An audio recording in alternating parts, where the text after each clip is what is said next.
আল্লাহর কসম দিয়ে বলছি যে নাইমকে আমি কোনো কথা শিখিয়ে দেইনি। এখানে কিছু বছর আগে খালেদা জিয়া এই টাকাটা লুট করে খেয়ে নিয়েছিল, সেজন্য। কি বলছো আবার বলো তো, আমি বুঝি। মানে লুট করে, মানে টাকাটা চুরি করে কে? খালেদা জিয়া। সেই জন্য তুমি এতিমখানায় তোমার যা সাহায্য আসবে তুমি দিয়ে দিতে চাও? জি। এটা সে কোথা থেকে শিখে এসেছে কিনা আমি জানি না। তিতুমির কলেজের ছাত্রলীগের সাধারণ সম্পাদক মাহমুদুল হক জুয়েল মোড়ল।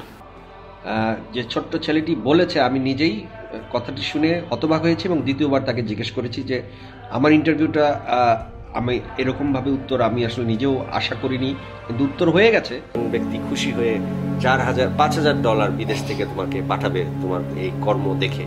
একজন সে কি তোমাদের সাথে যোগাযোগ করেছে? আমার সাথে যোগাযোগ করছে, কিন্তু আমার সাথে হয়নি। সে নিজে শিখে এসেছে কিনা কোথা থেকে সেটা আমি বলতে পারবো না। যে টাকা পাচ্ছ, 4 লক্ষ টাকা, এবং সামনেও অনেক সাহায্য সহযোগিতা তোমার জন্য আসতে পারে, তুমি সেগুলো কি নেবে? সেগুলো আমি এতিমখানায় দিয়ে দেবো। এতিমখানায় দিয়ে দিবে? কেন? মানে এতিমখানায় দিলে তারা সাহায্য পাবে, সেজন্য। কেন দিতে চাও এতিমখানায়? আমি একদম 100% আপনাদেরকে বলছি যে আমি এটি বলিনি, তাকে শিখাইনি। যদি কখনো কেউ প্রমাণ করতে পারে যে আমি শিখিয়েছি, আমি ওকে শিখিয়ে আমার ইন্টারভিউ দিয়েছি, তাহলে আমি কোনোদিন উপস্থাপনা করব না। তো কেন তুমি এতিমদের দিতে চাও? এটা কি তোমার মনের কথা? না, এটা তারা শিখিয়ে দিয়েছিল। প্রিয় দর্শক, এখানে আমি একটা ছোট্ট কথা বলবো যে নাইম আসলে খুবই সাধারণ ঘরের একটা ছেলে। ও পরাইল বস্তি নামে একটা বস্তিতে থাকে। ও লেখাপড়া করে, অনেকে ওকে আশ্বাস দিবে, অনেকে ওর ফেমাস যেই বিষয়টা এটা নিয়ে সুযোগ নেবে যে বুঝে করে নাই, না বুঝে করেছি, সেই জন্য টাকাটা দেয় আর আমি পড়াশোনার জন্য খরচ করতে পারি। তার উদ্দেশ্যে আপনার কোনো কথা আছে? আছে। আমার নাম ছোট মানুষ, সেই কারণে সে ওই কথাটা বইলা ফেলাইছে। কিন্তু আমি তো একজন গরিব মানুষ, আমি 2 বেলা 3 বেলা ঠিক মতো খাইতে পারি না, আমি ঠিক মতো নামকে লেখাপড়া করতে পারি না। ওই টাকা যদি আমি দিয়ে দিই, তাহলে আমার নামকে কীভাবে আমি মানুষ করব? ওই টাকাটা আমি পাইলে আমার নামের মানুষের মতো মানুষ করতে পারবো। আমি মাননীয় প্রধানমন্ত্রীর সাথে দেখা করতে চাই। কেন দেখা করতে চাও? তার সাথে আমি কিছু কথা বলবো। আসসালামু আলাইকুম রহমতুল্লাহি ওয়া বারাকাতুহু। আশা করি আপনারা সবাই খুব ভালো আছেন। আমি আপনাদের দোয়ায় অনেক ভালো আছি। বন্ধুরা, অনেক দিন যাবৎ সময়ের অভাবে কোনো ধরনের ভিডিও তৈরি করতে পারছি না। যাই হোক, আজকে একটি স্বল্প দৈর্ঘ্য একটি ভিডিও নিয়ে আপনার সামনে হাজির হলাম। আশা করি আপনারা সম্পূর্ণ ভিডিও দেখবেন এবং আপনাদের মূল্যবান মতামত কমেন্টে জানাবেন। বন্ধুরা, একটি বাচ্চা ছেলে নাইম, আপনি বর্তমান ফেসবুক, ইউটিউব যেখানেই যাবেন সেখানে শুধু নাইম নাইম নাইম, যেখানে যাবেন সেখানেই নাইম। কে নাইম? আপনারা অনেকেই তাকে চিনে থাকবেন, যে কিনা বনানী এফআর টাওয়ারে যে ভয়াবহ অগ্নিকাণ্ড ঘটনা ঘটে, সেখানে ফায়ার সার্ভিস যখন আগুন নিভাচ্ছিল তখন তাদের পাইপে একটি ফোঁটা দেখা যায় যেখান দিয়ে পানি বের হচ্ছিল। সেখানে পলিথিন পেঁচিয়ে একটি বাচ্চা ছেলে যার নাম নাইম, সে বসেছিল। এটি কোনো একজন ব্যক্তি ছবি তোলে এবং সেটি ভাইরাল হয়ে যায়। ভাইরাল হওয়ার পর যেখানেই যায় সেখানেই শুধু নাইমের ইন্টারভিউ, নাইমকে নিয়ে পুরা দেশ মাতামাতি।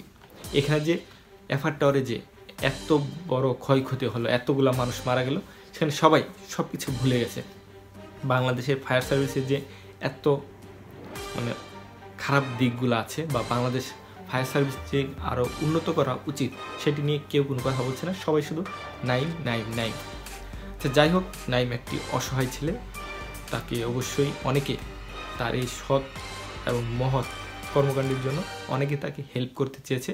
বাংলাদেশের অনেক মানুষ যারা প্রবাসে থাকে তারাও তাকে হেল্প করতে চেয়েছে, কিন্তু তার ভাইরাল হওয়ার সুযোগটা কাজে লাগাতে গিয়ে অনেক ইউটিউবার আছে তাকে একটু ব্যতিক্রমভাবে মানুষের সামনে উপস্থাপন করেছে, যেটি কিনা অনেক হাস্যকর এবং খুবই দুঃখজনক। যাই হোক, যেখানেই যাচ্ছি সবাই ভাইরাল হওয়ার জন্য ভিডিও তৈরি করছে। আমিও যাই হোক, আমি ভাবলাম আমিও একটু ভাইরাল হই, আমি একটু ভিডিও তৈরি করি। যাই হোক, এখন স্বল্প দৈর্ঘ্য ভিডিওটি আমি যেটি নিয়ে ভিডিও করব সেটা হচ্ছে জয় ভাইয়ের কিছু ভিডিও আপনার সামনে তুলে ধরব। জয় ভাই এই নাইমের যে ভিডিওগুলোর মধ্যে সবচেয়ে বেশি বিতর্কিত হয়েছেন জয় ভাই। চলুন তার যে দুঃখ ভারাক্রান্ত একটি ভিডিও আজকে উনি প্রকাশ করেছেন, এটি আমরা দেখে আসি উনি কি বলতে চাচ্ছেন। এই যে নাইম ছেলেটির আমি ইন্টারভিউ নিয়েছি, আমি সবসময় ইন্টারভিউর প্রোগ্রাম করি, কিন্তু আমি আল্লাহর কসম দিয়ে বলছি যে নাইমকে আমি কোনো কথা শিখিয়ে দেইনি। উনি আল্লাহর কসম করে বলেছেন উনি নাইমকে কোনো কথা নাইম শেখান না। সে যে বক্তব্য দিয়েছে সেটা সে কোথা থেকে শিখে এসেছে কিনা আমি জানি না, কিন্তু সে আমার অনুষ্ঠানে বসে নিজের দায়িত্বে এই কথা বলেছে। নিজের দায়িত্বে আর কোন কথা বলেছে এটা আপনারা জানেন, তারপর আমি আপনাদেরকে একটু পরে দেখাচ্ছি। কোনো জাতীয় নেতা নিয়ে কোনো মন্তব্য করার সাহস আমার নেই এবং আমি করতেও চাই না, কারণ সবাই সম্মানিত। জাতীয় নেতা যারা বা যারা একসময় ক্ষমতায় ছিলেন বা এখন ক্ষমতায় আছেন সবাই সম্মানিত। আমার মতো ক্ষুদ্র মানুষের তাদেরকে নিয়ে কোনো আলোচনা সাজে না। আপনি আলোচনা করতে পারবেন না এই কারণে অন্য একটা বাচ্চারে দিয়ে বলাইছেন, এটা বলেন আপনি অন্য ঘুরে বিশেষ দলের সমর্থক হতে পারি, কিন্তু আমি অন্য দল নিয়ে কটূক্তি করার বা অন্য দলের কোনো নেতা নিয়ে কটূক্তি করার অধিকার রাখি না এবং আমি সেটা করিও না। যে ঘটনাটা ঘটেছে সেটা নাইম যে ছোট্ট ছেলেটি বলেছে, আমি নিজেই কথাটি শুনে হতবাক হয়েছি এবং দ্বিতীয়বার তাকে জিজ্ঞেস করেছি যে আমার ইন্টারভিউটা আমি এরকমভাবে উত্তর আমি আসলে নিজেও আশা করিনি। আচ্ছা উনি কি বলেছেন একটু টান দিই। কথাটি শুনে হতবাক হয়েছি এবং দ্বিতীয়বার তাকে জিজ্ঞেস করেছি যে উনি কথাটি শুনে হতবাক হয়েছেন। আমরা দেখি উনি কি হতবাক হয়েছিলেন নাকি উনি কি কারণে বলেছিলেন। আচ্ছা আমরা দেখছি। খ্যাতি বা তুমি এখন অনেক নাম করা তোমার মার ভাষায়, তোমার এই নাম করার সাথে তুমি যে টাকা পাচ্ছ 4 লক্ষ টাকা এবং সামনেও অনেক সাহায্য সহযোগিতা তোমার জন্য আসতে পারে, তুমি সেগুলো কি নেবে? সেগুলো আমি এতিমখানায় দিয়ে দেবো। এতিমখানায় দিয়ে দিবে? কেন? মানে এতিমখানায় দিলে তারা সাহায্য পাবে সেজন্য। কেন দিতে চাও এতিমখানায়? এতিমখানায় কিছু বছর আগে খালেদা জিয়া এই টাকাটা লুট করে খেয়ে নিয়েছিল সেজন্য। কি বলছো আবার বলো তো, আমি মানে উনি আমরা যারা ভিডিওটি দেখতেছি তাদের থেকে তো আরো বেশি ক্লিয়ার করে ওনার শোনার কথা। উনি বলতেছেন উনি শুনে নাই, উনি আবার জিজ্ঞাসা করেছেন। আপনারা দেখেন তার কথা কি এতিমখানায় দিলে তারা সাহায্য পাবে সেজন্য। কেন দিতে চাও এতিমখানায়? এতিমখানায় কিছু বছর আগে খালেদা জিয়া এই টাকাটা লুট করে খেয়ে নিয়েছিল। এই টাকাটা মানে তাকে যে 4 লক্ষ টাকা দিবে এই টাকাটা কি খালেদা জিয়া লুট করেছিল? আর লুট করা যে অর্থটা আছে, লুট করা কিন্তু আপনার বাংলাদেশের আমার মনে হয় না 50% মানুষ লুট করা যে আপনার চুরি করা এই অর্থটা জানে। তাকে যদি আপনি প্রশ্ন করেন যে চুরি করা আর লুট করার মধ্যে কি পার্থক্য আছে কিনা, সে আপনার লুট করাটা যে চুরি করা সে এটা আমি নিশ্চিত সে এই অর্থটাও জানে না। আচ্ছা দিয়ে দিবে কেন? মানে এতিমখানায় দিলে তারা সাহায্য পাবে সেজন্য। কেন দিতে চাও এতিমখানায়? এতিমখানায় কিছু বছর আগে খালেদা জিয়া এই টাকাটা লুট করে খেয়ে নিয়েছিল সেজন্য। কি বলছো আবার বলো তো, আমি বুঝি। মানে লুট করে মানে টাকাটা চুরি করে কে? খালেদা জিয়া। কে? উনি আবার প্রশ্ন করে কে? আর উনি বলতেছেন উনার কোনো দোষ নাই, উনি কিছু জানেন না। যাই হোক, উনার যদি দোষ নাই থেকে থাকে, উনি যদি না শিখায় থাকে তাহলে উনি এই ভিডিওটা পরে এডিটিং করেছেন। এমন তো না উনি সরাসরি লাইভ করেছেন বা উনি কোনো এডিটিং করেনি, প্রথম থেকে শেষ পর্যন্ত উনি এডিটিং করেনি। আপনারা দেখবেন যে উনার সম্পূর্ণ ভিডিওর মধ্যে একটা ব্যাকগ্রাউন্ড মিউজিক লাগানো আছে, তার মানে উনি সম্পূর্ণ ভিডিওটি কোথায় কোন ব্যাকগ্রাউন্ড মিউজিক বসাইলে ওনার ভিডিওটি ভালোভাবে উপস্থাপিত হবে উনি ওই ধরনের ব্যাকগ্রাউন্ড লাগিয়ে কিন্তু উনি ভিডিওটি উপস্থাপন করেছেন। উনি যখন এডিটিং করছিলেন তখনও কিন্তু এই অংশটা বিতর্কিত অংশটা কিন্তু উনি কেটে ফেলে দিতে পারতেন, কিন্তু না উনি ফেলে দেন না। উনি যাই হোক উনি বলতেছেন উনি দোষ করেন নাই।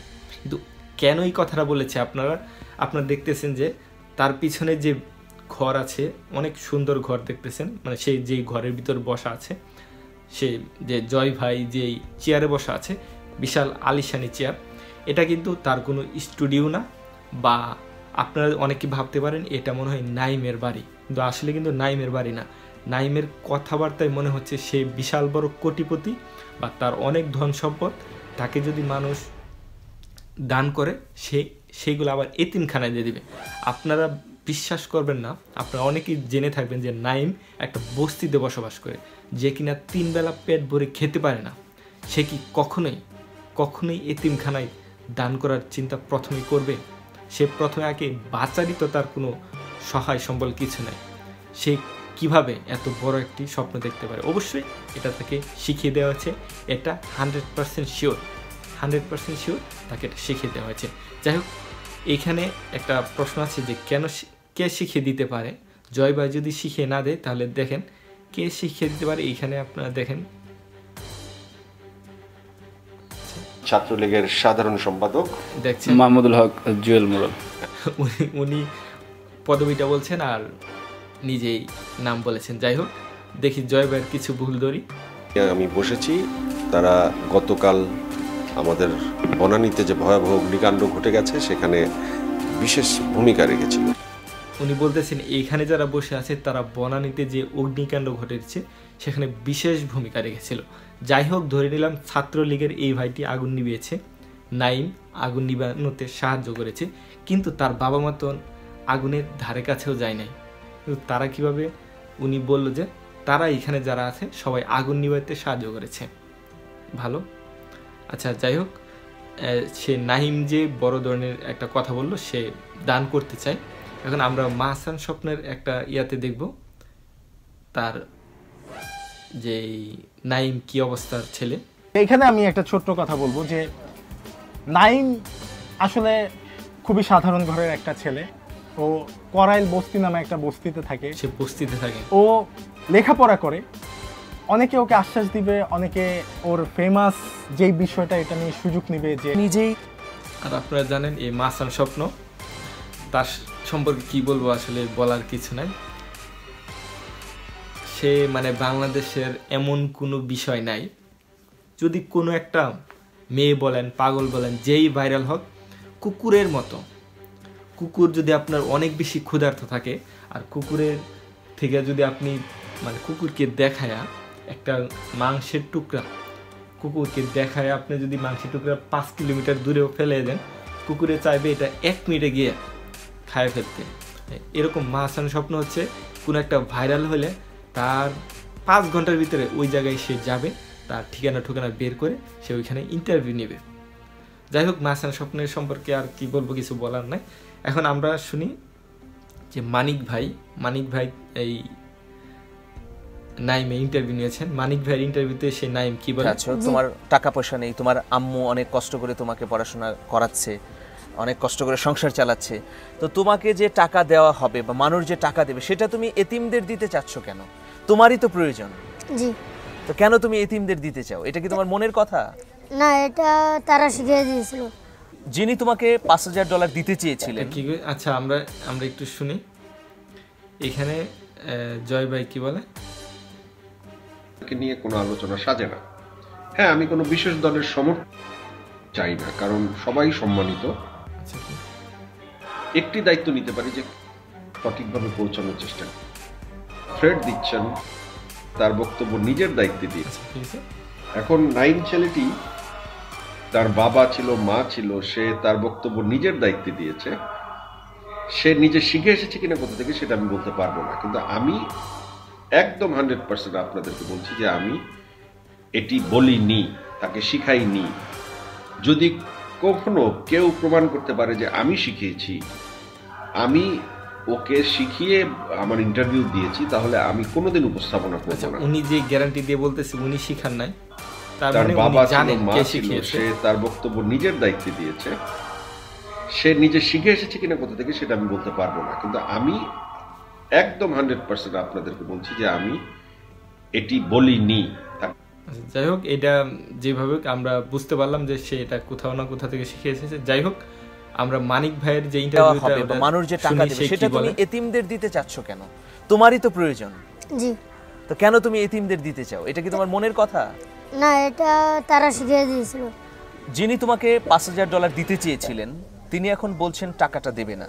তুমি কি টাকাটা চাও ওই ব্যক্তির কাছে? সেটা আমি বুঝে করে নাই, না বুঝে করেছি, সেজন্য টাকাটা দেয় আর আমি পড়াশোনার জন্য খরচ করতে পারি। তাহলে তুমি আর এতিমখানায় দেওয়ার দরকার নেই, তোমার নিজের পড়াশোনার জন্য চাও টাকাটা। তুমি এখন যিনি টাকা দিতে চেয়েছিলেন তিনি যে এখন দিতে চান না, তার উদ্দেশ্যে কি বলবে? আমি তার উদ্দেশ্যে বলবো সে যেন আমার টাকাটা দেয়, আর আমি পড়ালেখার জন্য এই টাকাটা। এবার মাইনকার চিপাই পড়ছে নাইম, আর সে টাকা নিবে নাকি রাজনীতি করবে সে এখন মানে বুঝতেছে না, তার ফ্যামিলিও বুঝতেছে না। যাই হোক, দেখি তার নাইমের পরবর্তী স্বপ্ন কি। সাহায্যতে লাগাতে পারি। তার স্বপ্ন আবার চেঞ্জ হচ্ছে। আগে যে বলেছিলে এতিমখানায় দেবে, সেটা আমি না বুঝে বলেছিলাম, সেটা এখন আমার পড়াশোনার কাজে লাগাবো। নাইমকে যিনি টাকা দিতে চেয়েছিলেন তিনি এখন বলেছেন যে টাকাটা দেবেন না, তার উদ্দেশ্যে আপনার কোনো কথা আছে?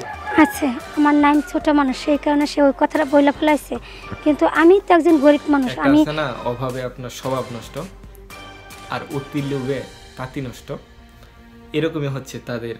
2 বেলা 3 বেলা ঠিক মতো খাইতে পারি না, আমি ঠিক মতো নাইমকে লেখাপড়া করতে পারি না। ওই টাকা যদি আমি দিয়ে দিই তাহলে আমার নাইমকে কিভাবে আমি মানুষ করব? এইবার ওই বোঝেন। টাকাটা আমি পাইলে আমার নাইমের মানুষের মতো মানুষ করতে পারবো। এখন তুমি কি করতে চাও? আমি মাননীয় প্রধানমন্ত্রীর সাথে দেখা করতে চাই। এখন যাক, বিষয়টা আরেক দিকে ঘুরবে। সবাই বাংলাদেশে বর্তমানে হচ্ছে কি, কোনো কিছু হলে প্রধানমন্ত্রীর সাথে দেখা করতে চায়, কোনো কিছু হলে প্রধানমন্ত্রীর সাথে দেখা করতে চায়। বাংলাদেশে যে নাইমে কি এমন করেছে, হতে পারে তাকে কিছুটা, তাকে নিয়ে যতটুকু মাতামাতি হয়েছে বা হচ্ছে, সে কিন্তু ততটুকু মাতামাতি করার মতো কোনো কর্মকাণ্ড করেনি, সেটা স্বাভাবিক। সে যে পলিথিন দিয়ে পাইপটি পেঁচিয়ে ধরেছে, এটা কিন্তু অন্য কেউ পলিথিন দিয়ে পেঁচিয়েছে, সে এখানে বসেছিল, জাস্ট এতটুকুই। তারপরে এটা নিয়ে যে এরকমভাবে ভাইরাল হচ্ছে। যাই হোক, কিছু আর বলবো না। এতক্ষণ সাথে থেকে ভিডিওটি দেখার জন্য ধন্যবাদ। আর আসলে আমি হাতে একেবারেই আমি সময় পাই না, আমি যে এই ভিডিওটা যে আমি কাটসাট করব, এডিট করব, এটা আমার কোনো সময় ছিল না। যাই হোক, আমি যতটুকু পারি উপস্থাপন করেছি। আশা করি আপনারা যদি সাথে থাকতে চান অবশ্যই সাথে থাকবেন এবং আপনাদের মূল্যবান মতামত কমেন্টে জানাবেন। আপনারা যদি রেগুলার চান যে আমি ভিডিও করি, তাহলে অবশ্যই আপনাদের জন্য আমি ভিডিও তৈরি করব। সমসাময়িক যেই বিষয়গুলো আছে দেশের বা রাজনৈতিক বলেন বা দেশের কল্যাণে যে ধরনের ভিডিও করার মতো, আমি ওই ধরনের ভিডিও অবশ্যই আপনাদের সামনে নিয়ে হাজির হব। সবাই ভালো থাকবেন, সুস্থ থাকবেন। আল্লাহ হাফেজ।